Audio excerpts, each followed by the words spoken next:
everybody, welcome back to the Evermore YouTube channel. This is Chris with a pre-match preview of Newcastle United's next game, which is away to Spurs down in London this Sunday.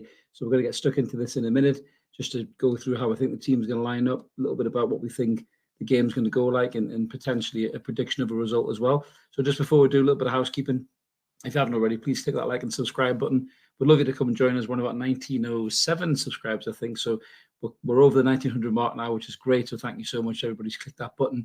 We're pushing on to 2000. Hopefully we'll get there sooner than later. And yeah, it's all free content, this. So 2 live shows, Mondays and Wednesdays, and pop-up videos just like this. So come and join us for a bit of Newcastle United crack, all free of charge, as we say. We'd love to have you on board. So let's get stuck in. And so obviously we're going down to Spurs on Sunday, another tough game. And this already difficult fixture list that we've had at the start of the season, we've done absolutely superbly well. Sitting 6th in the table, we probably surpassed a lot of people's expectations of where we would have been as a club, even our own, in all fairness.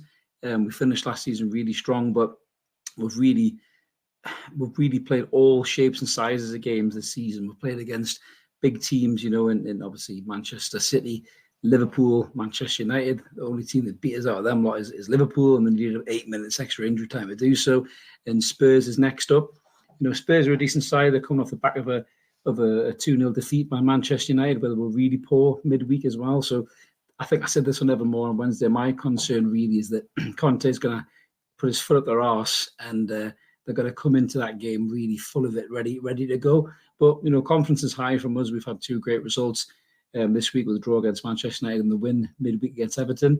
So if we can get something out of this game as well, potentially we could be looking at 5 points out of 9 games. I don't see any reason why we couldn't get a point down at the Spurs Stadium, but we'll get stuck into that in a minute. So this is how I think we're going to line up.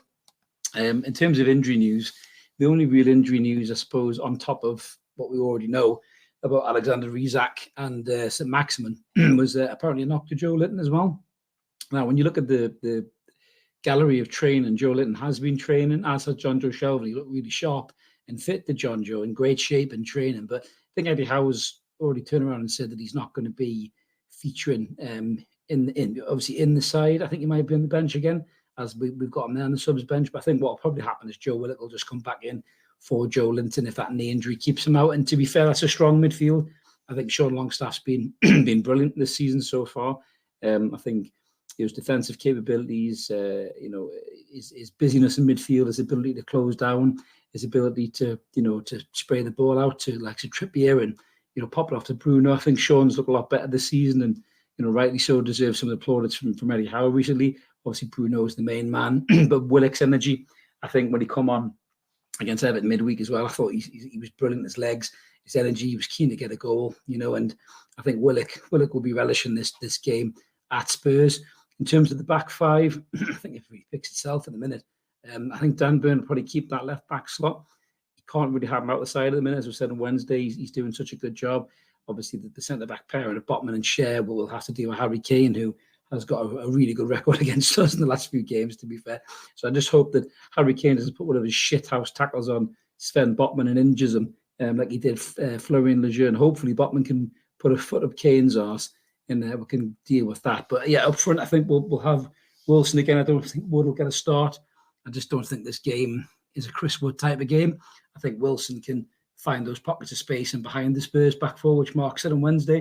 So I think we'll start with Wilson, but maybe after an hour, depending on how the game's going, possibly sub him off maybe. But in terms of the substitutes, pretty much what I had on Wednesday, with maybe the exception of Joe White coming in from the under-21s. So, as strong as a side as we probably can field at the moment. You're obviously missing the big guns.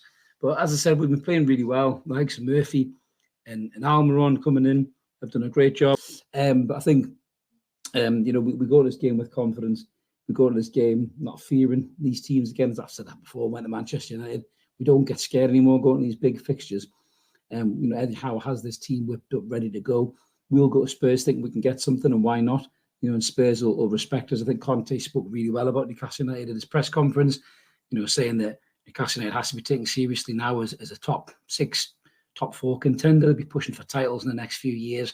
So he spoke really well about us, and there was no salty moaning unlike some other managers from the Merseyside area.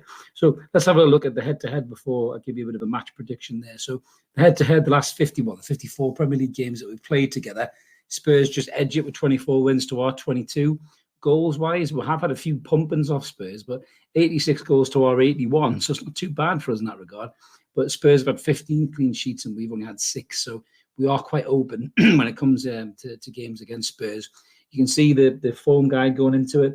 You know, they've had 2 defeats and we haven't, to be fair, in our form guide, you know, and I think that those 2 back-to-back wins with 9 goals, the draw against Manchester United and then the win against Everton, you know, puts us in good stead. Obviously, Spurs got beat midweek, as I said, and they were really poor. So they'll be looking to try and up their game and get back to winning ways against us. The last 5 fixtures haven't really been that kind to us. As you can see there, 3-1 defeat, 1-1 draw, 2-2 draw, you know, 3-2 defeat and a 5-1 battering, which is probably the biggest under Eddie Howe. So yeah, I mean, how do I think we're going to do going into this game? I mean, looking at the team news, Spurs are missing a couple of key players. They're missing Kulusevski, who's been brilliant for them. They're also missing Richarlison, who I think's done quite well since he's gone there, in all fairness.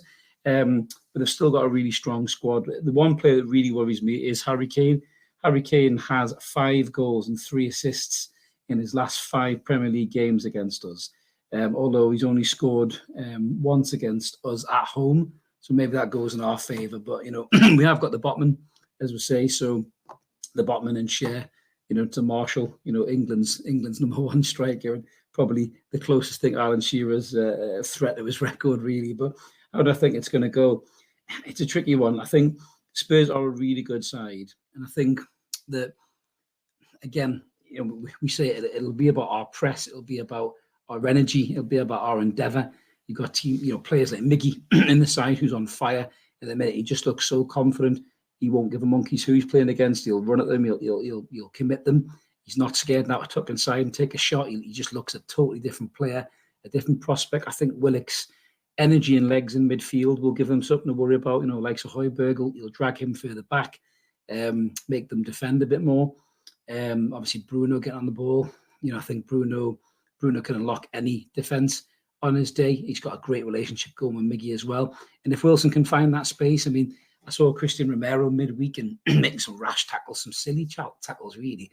And if you can get Wilson, you know, spinning off the shoulder or getting Miggy running at him with pace, I think Romero could be in real big trouble there, as Eric Dyer as well, who I don't think is a great centre-half.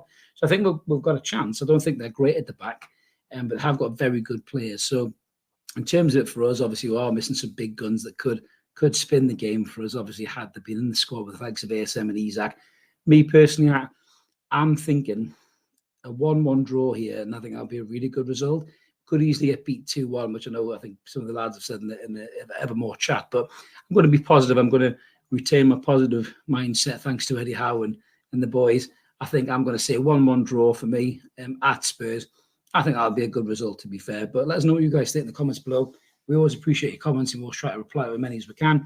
So I'll probably be back with a post-match review as long as my cough doesn't get worse. It seems to be getting worse and worse as the days go by. Fingers crossed I'll get over it soon. But as I mentioned at the start, if you like what we do, please click the like and subscribe button. We'd love you to come on board. Love you to help us get to that 2,000 mark. We'll be absolutely buzzing for that. We're not even a year old yet, as we say. We started Evermore just after the takeover in December time, I think it was. So coming up to Christmas will be our year anniversary, our happy birthday. So we'd love you to help us get that 2,000 before that date, which would be absolutely brilliant. But this is Chris signing off. Let's keep supporting that team. We're Core United. Have a cracking weekend. Let's hope for 3 points if we can on Sunday, but we'll settle for a point. And we'll catch you later. Cheers. Bye.